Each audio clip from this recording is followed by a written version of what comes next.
Genesis chapter 29.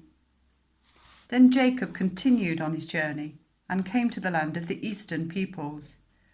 There he saw a well in the open country, with 3 flocks of sheep lying near it, because the flocks were watered from that well. The stone over the mouth of the well was large.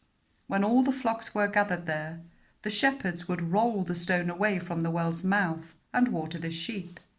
Then they would return the stone to its place over the mouth of the well.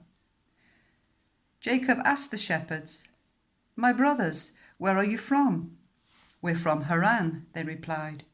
He said to them, "Do you know Laban, Nahor's grandson?" "Yes, we know him," they answered. Then Jacob asked them, "Is he well?" "Yes, he is," they said, "and here comes his daughter Rachel with the sheep." "Look," he said, "the sun is still high. It is not time for the flocks to be gathered. Water the sheep and take them back to pasture."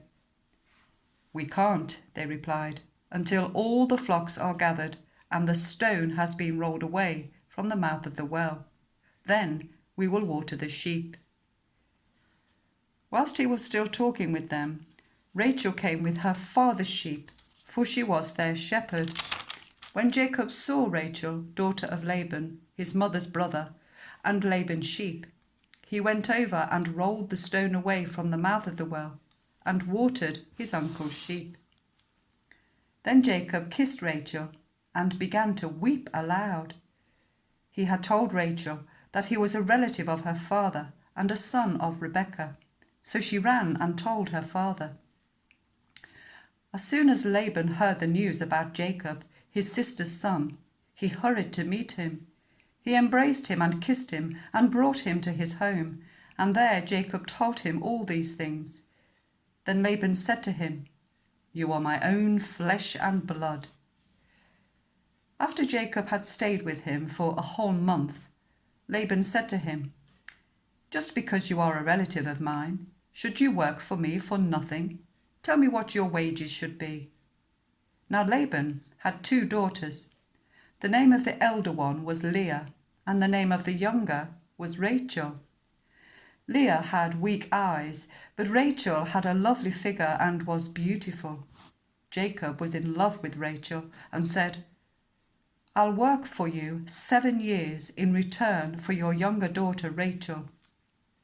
Laban said, "It's better that I give her to you than to some other man. Stay here with me." So Jacob served 7 years to get Rachel, but they seemed like only a few days to him because of his love for her.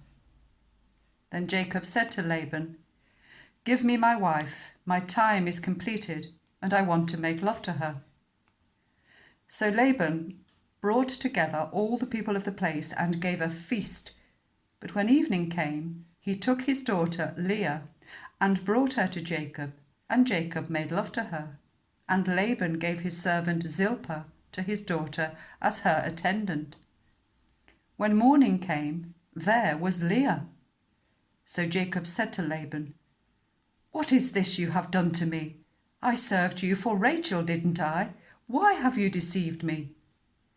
Laban replied, "It is not our custom here to give the younger daughter in marriage before the elder one. Finish this daughter's bridal week. Then we will give you the younger one also, in return for another 7 years of work." And Jacob did so. He finished the week with Leah, and then Laban gave him his daughter Rachel to be his wife. Laban gave his servant Bilhah to his daughter Rachel as her attendant. Jacob made love to Rachel also, and his love for Rachel was greater than his love for Leah. And he worked for Laban another 7 years. When the Lord saw that Leah was not loved, he enabled her to conceive, but Rachel remained childless. Leah became pregnant and gave birth to a son. She named him Reuben, for she said, "It is because the Lord has seen my misery. Surely my husband will love me now." She conceived again, and when she gave birth to a son, she said, "Because the Lord heard that I am not loved, he gave me this one too." So she named him Simeon. Again she conceived, and when she gave birth to a son, she said, "Now at last my husband will become attached to me, because I have borne him 3 sons." So he was named Levi.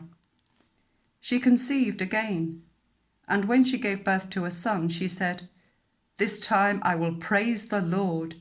So she named him Judah. Then she stopped having children.